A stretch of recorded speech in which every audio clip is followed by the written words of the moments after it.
Boa noite para todo mundo. Hoje, 29 de junho de 2023, final de junho aí, frio chegando de novo aqui, né? Mas vamos para mais um resumão do dia, pessoal. Começando aí pelas bolsas da Ásia. Bom, bolsas da Ásia fecham no negativo. O principal motivador que teve nessa madrugada por lá é que Pequim lançou uma nova lei para a sua política externa. Basicamente, o que essa lei faz é que toda vez que a China receber uma sanção, por exemplo, dos Estados Unidos, ela vai propor uma contra-sanção. Ela vai fazer uma contra-sanção.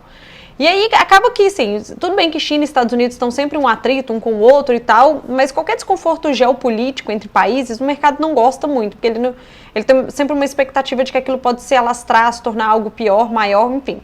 De qualquer forma, as bolsas da Ásia fecharam levemente negativas, também não foi nada demais. Vale lembrar que hoje à noite, pessoal, saem dados de PMI na China e os investidores estão acompanhando para saber se no final das contas o mercado chinês vai ou não engatar uma alta aí no seu crescimento, ok? Bom, commodities, pessoal, dentro da estabilidade para levemente positivas, o minério de ferro hoje de manhã ele estava com a mesma cotação de ontem de manhã e o petróleo também dentro da estabilidade, mas levemente positivo. O minério de ferro até subiu um pouquinho ao longo do dia, mas assim, também nada demais, ok? Mas assim, de qualquer forma, cenário de commodities hoje levemente positivas, tá? Indo agora lá para a Europa, pessoal, bolsas por lá no positivo, tá? Apesar de ter saído o CPI na Alemanha, que veio um pouco acima do esperado do que o último dado, que é a inflação ao consumidor por lá, isso inclusive acabou deixando a bolsa da Alemanha no 0 a 0, levemente negativa na verdade.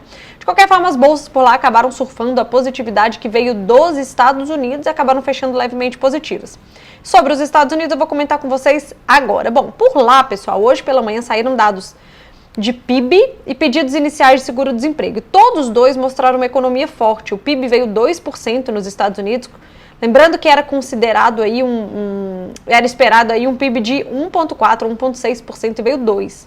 E além disso, também pedidos iniciais de seguro-desemprego vieram abaixo do esperado e do que o último dado, mostrando que as pessoas não estão sendo demitidas, né, nos Estados Unidos. O que mostra que o trabalho nos Estados Unidos está forte, né, o setor de trabalho, assim, né, nos Estados Unidos está forte. No momento em que esse indicador saiu, pessoal, o dólar no mundo, ele fica positivo, tá? Então, em alguns países ele estava negativo nesse instante e acabou positivando. Aqui não foi diferente, a gente ficou positivo, inclusive, depois desse momento, praticamente o dia inteiro, nós ficamos com o dólar no positivo até o final do dia, que eu vou comentar com vocês já já. E a gente manteve o dólar no mundo inteiro. Sobre esses indicadores fortes de atividade nos Estados Unidos, pessoal, existem duas leituras que o mercado pode fazer, existem duas possibilidades. Uma, de que indicadores fortes de atividade são indicadores inflacionários. Quanto mais forte a atividade, mais renda está gerando numa economia, então mais as pessoas estão consumindo e isso é inflacionário, ok? Esta é uma leitura dos indicadores de atividade forte, quando eles saem.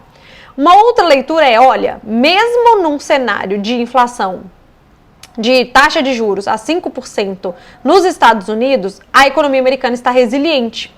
Por quê? Porque não está aumentando a quantidade de desempregos, o PIB não está caindo um monte, não está entrando numa recessão. Então é uma leitura positiva de quando os indicadores vêm fortes. O que acontece? No instante em que o dado saiu, o dólar no mundo viu pelo lado negativo, como, poxa, é um ponto inflacionário, esses dados virem muito fortes. Já as bolsas do mundo, elas olharam pelo lado positivo, nossa, os Estados Unidos não precisará entrar numa recessão para controlar a sua inflação. É o chamado soft landing, tá? De qualquer forma, pessoal, essa diferença de interpretação entre ativos, ela vai ser sanada, né? Resolvida. Ela pode ser sanada no dia de amanhã. Por quê? O que acontece? Esses indicadores, eles precisam serem lidos juntos. Amanhã vai sair dado de inflação nos Estados Unidos, o principal, que é o PCE, que é utilizado pelo Banco Central americano para decidir sua taxa de juros, tá? O que acontece? Se os dados de inflação amanhã vierem fracos, nós temos então dados de atividade fortes, que são os que saíram hoje, e dados de inflação fracos amanhã. Possível soft landing, a inflação está caindo e a economia está sendo resiliente, se mantendo forte. É uma leitura. Agora, se a inflação amanhã vier forte, significa que dados de atividade fortes são inflacionários. Então, hoje teve essa discrepância entre a leitura dos dados pelos ativos, mas é porque está faltando a cereja do bolo, que vai ser amanhã, que é o dado de PCE. Certo? Então, no final das contas, a gente teve dólar forte no mundo. Aqui até o instante do Conselho Monetário Nacional, que eu vou comentar com vocês, não foi diferente. O nosso dólar estava no positivo também. e bolsas no positivo. Lá nos Estados Unidos, o S&P ele ficou no positivo porque Dow Jones estava no positivo e Nasdaq fechou levemente negativa, olhando pelo quesito aí de possíveis novas altas de juros que podem ser feitas pelo Banco Central americano, caso esses dados fortes sejam inflacionários, e também por essa contra-sanção que foi anunciada aí pelo governo chinês de qualquer forma, ok? Bom, de qualquer forma, S&P no positivo nos Estados Unidos.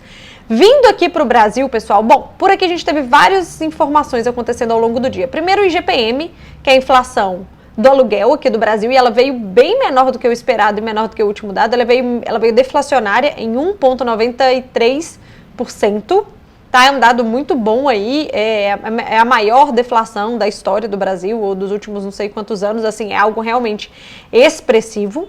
Tá? E também saíram dados de evolução de emprego CAGED, e apesar da criação de empregos ter sido menor do que o esperado, se você olha num horizonte aí, no histórico aí, vai de 5 anos, ainda assim é bastante vaga sendo criada na média histórica que o Brasil tem, ok? Mas ainda assim é um dado que vem caindo, claro, reflexo aí da política monetária brasileira.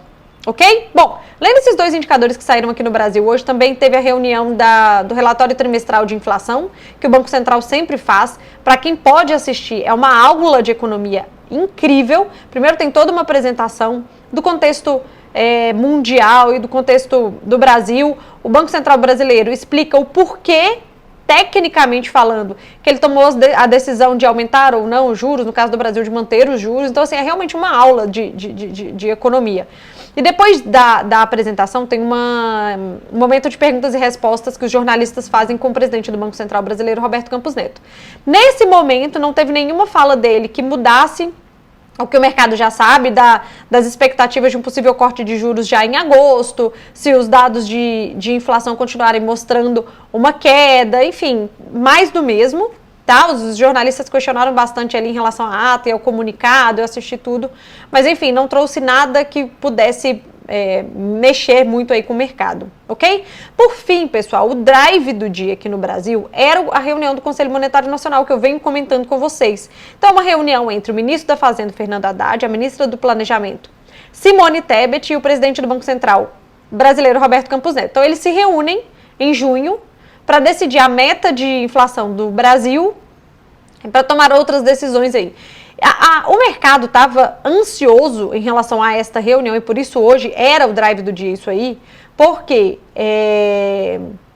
o mercado estava preocupado, dadas as falas do presidente Lula, de outros membros do governo e do PT e tal, em relação à meta da inflação. O mercado estava preocupado que nessa reunião pudesse acontecer uma possível alteração da meta. Se isso acontecesse, teria estressado o mercado, então seria dólar para cima e bolsa para baixo.